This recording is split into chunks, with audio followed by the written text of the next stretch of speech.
We are pleased to present a new arthroscopic technique for treatment of a gland lesion with minced cartilage and simultaneous refixation of the anterior labrum in the following video. This technique can also be used for isolated glenoid-filled cartilage defects and can be performed openly if necessary. The patient is placed in the lateral position and the arm is suspended to distract the glenohumeral joint and increase the glenohumeral space. In addition, the lateral position offers a significant advantage over the B-chair position, because later implantation of the cartilage chips into the defect is much easier when the glenoid is in a horizontal position. First, a diagnostic arthroscopy is performed via the standard posterior portal. Particular attention must be paid to the extent and location of the cartilage damage. In addition, the labrum should be thoroughly inspected and possible concomitant injuries should be checked, which may have been overlooked by MRI. Our example shows a gland lesion with visible suture material after Bankert repair and recurrence instability. After the standard diagnostic arthroscopy, the additional necessary arthroscopy portals are created. In our practice, we use an anterior and a supraoccipital portal for this purpose. This step is followed by thorough debridement of the cartilage defect in the usual way. First, the degenerative or defective cartilage should be removed using a wrenched curette, a sharp spoon, or a shaver. Subsequently, cartilage can be circumferentially harvested from the chondral walls at the defect edge. The goal is to create vertical defect edges while preserving and harvesting vital cartilage for the later transplantation. In our practice, we use a combination of a curette and a 3 mm shaver device for this purpose, which is connected to the graft net tissue collector. This has the advantage that the cartilage fragments are collected and already minced to the recommended size of 1 cubic millimeter without compromising the viability of the chondrocytes.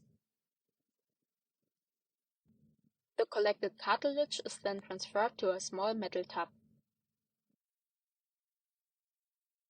After removing the defective cartilage, the calcifying layer is also removed from the exposed bone.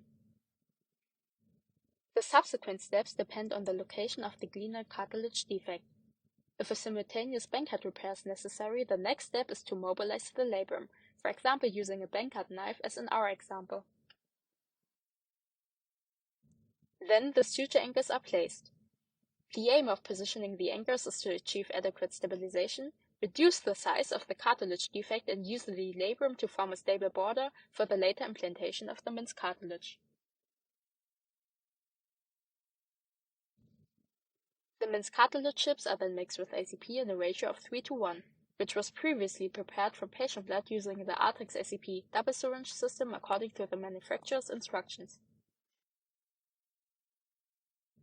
The paste-like mixture is then transferred to the application cannula. For implantation, it is necessary to switch to a dry procedure. The remaining fluid in the defect can be carefully dried with a button cannula or a swab.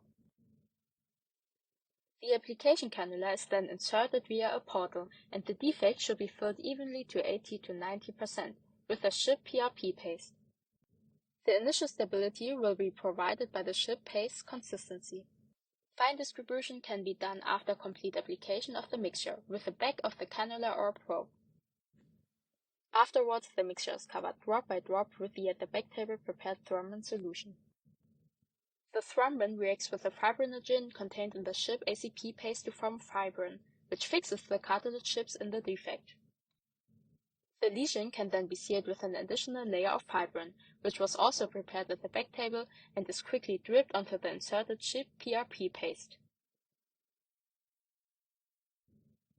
Thank you for watching our video.